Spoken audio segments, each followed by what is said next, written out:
大家好，我是来自新疆的风云再起之重现江湖。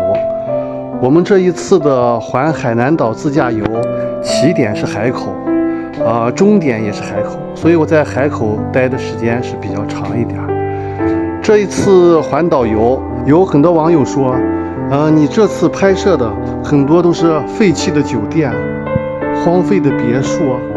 还有整栋没有人经营的酒店。我们中国是这个样子吗？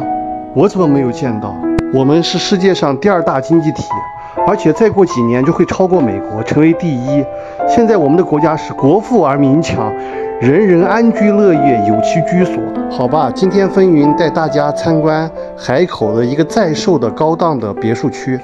有眼力好的朋友可能已经看到了，这里首付30万即可拎包入住。这里大多数是200至300平方2层的独栋别墅。这个楼盘已经在售了很久，大概价格就是400到500万之间。往年的春节期间，正是海南岛房地产大卖特卖的黄金时段，而我们的到来并没有引起售楼小姐丝毫的热情，她只是让我们随便看，去样板房去看，看完之后如果有意向可以给他们打电话。样板房的装修依然着高大威猛上档次，透着一股浓浓的欧洲风格的波西米亚之风，倒是让风云第一次领教了门可罗雀这句成语的博大精深。其实我们的到来，胖哥已经在旁边给我们租了一个40多平方的高层，我们也是拎包入住，房租是每月1000元。这是海口为数不多超万人的大型小区，这里的物业完善，生活设施齐全。尤其值得一提的是，这里的文化体育设施非常棒，图书馆、体育馆、健身房、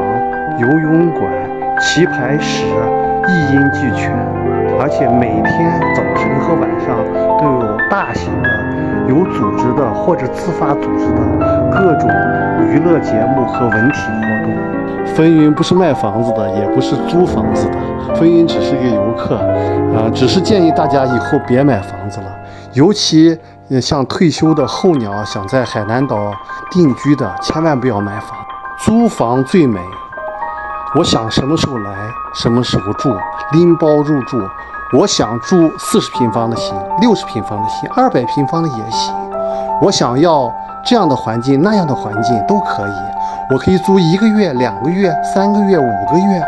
一帮老朋友走到哪里租到哪里，我们跟着气候走，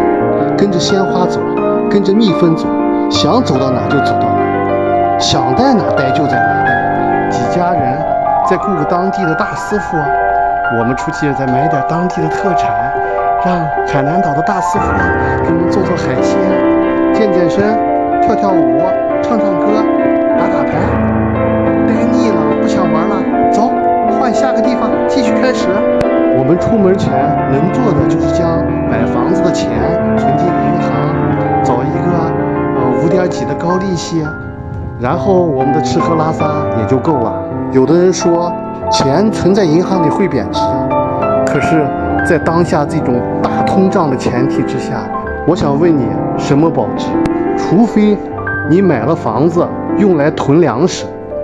而且保证这个粮食不发霉不过期。其实我们真正想保值的是我们的健康、父母的身体、孩子的前途、家庭的和谐，这样的保值才是货真价实、受用一生的。